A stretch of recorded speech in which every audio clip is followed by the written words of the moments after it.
আসসালামু আলাইকুম ভিউয়ার্স, কেমন আছেন আপনারা সবাই? আজকে আমি আপনাদের তৈরি করে দেখাবো খুবই মজাদার চিংড়ি পোলাও। তো চলুন দেরি না করে শুরু করে দিই। তো একটা প্যানে আমি তেল দিয়ে নিচ্ছি আধা কাপ। সেই তেলে আমি 250 গ্রাম চিংড়ি মাছ দিয়ে দিলাম। চিংড়ি মাছগুলো সামান্য লাল মরিচের গুঁড়ো আর লবণ দিয়ে মাখিয়ে নিয়েছিলাম। হালকা করে ভেজে নিচ্ছি, খুব বেশিক্ষণ ভাজবো না। ভাজা হয়ে গিয়েছে, প্রায় 5 মিনিট ভেজে নিয়েছি। এখন আমি উঠিয়ে নিব, উঠিয়ে একটা বাটিতে আলাদা করে রাখবো।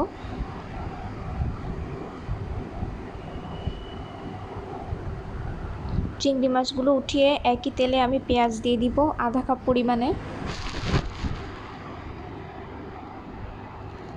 2টো দারুচিনি, 3টা এলাচি, 3টা লবঙ্গ দিয়ে দিচ্ছি।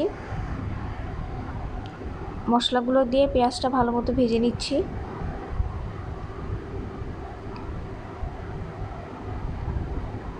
দিচ্ছি রসুন বাটা 1.5 টেবিল চামচ এবং আদা বাটা দিব 2 টেবিল চামচ। আদা বাটা রসুন বাটা দিয়ে পেঁয়াজটা খুব ভালো মতো নেড়ে চেড়ে ভেজে নিব। খুব ভালো মতো নাড়তে হবে, নাহলে কাঁচা কাঁচা থেকে যাবে। এই পর্যায়ে আমি লাল মরিচের গুঁড়ো দিব 1 থেকে 1.5 টেবিল চামচ। আপনি একটু ঝাল ঝাল চাইলে 1.5 টেবিল চামচ দিতে পারেন। পানি দিয়ে দিব প্রায় আধা কাপ পরিমাণে, আধা কাপের চেয়ে সামান্য বেশি। পানি দিয়ে নেড়ে চেড়ে মশলা কষে আসার জন্য ওয়েট করছি। কষে আসা মশলায় আমি চিংড়ি দিয়ে দিলাম, যে চিংড়িগুলো ভেজে রেখেছিলাম সেগুলো দিয়ে দিলাম।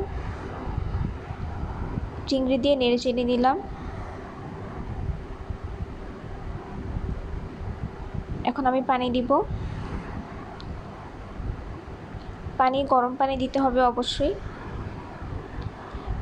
পানি দিয়ে ঢেকে দিচ্ছি এবং চিংড়ি সেদ্ধ হওয়া পর্যন্ত ওয়েট করছি। চিংড়ি সেদ্ধ হয়ে গেছে, এবার আমি তুলে নিচ্ছি। প্রায় 15 মিনিট লেগেছে চিংড়িগুলো সেদ্ধ হতে। জাস্ট চিংড়িটা আমি আলাদা করে তুলে রাখছি।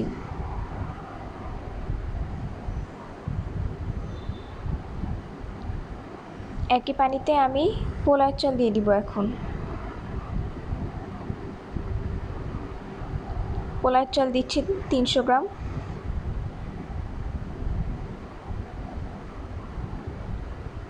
আড়াইশো গ্রাম চিংড়ি এবং 300 গ্রাম পোলাওয়ের চাল।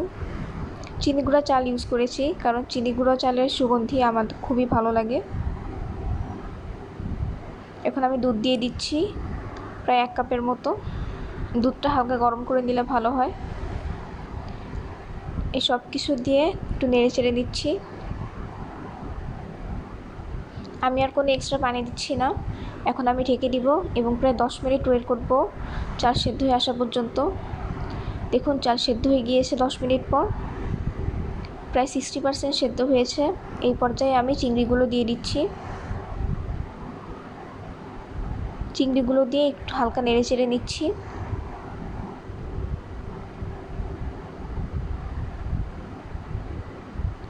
আরও 5 মিনিট পর পোলাওয়ের চালটা চিংড়ি সহ ঢেকে দিব।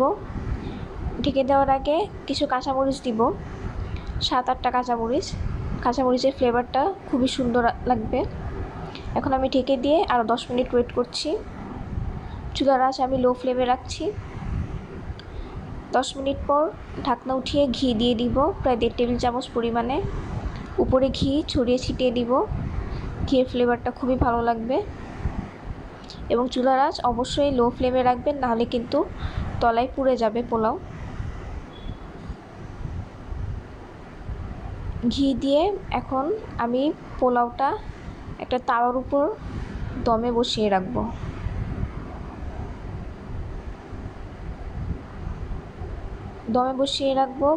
প্রায় আধা ঘন্টার মতো।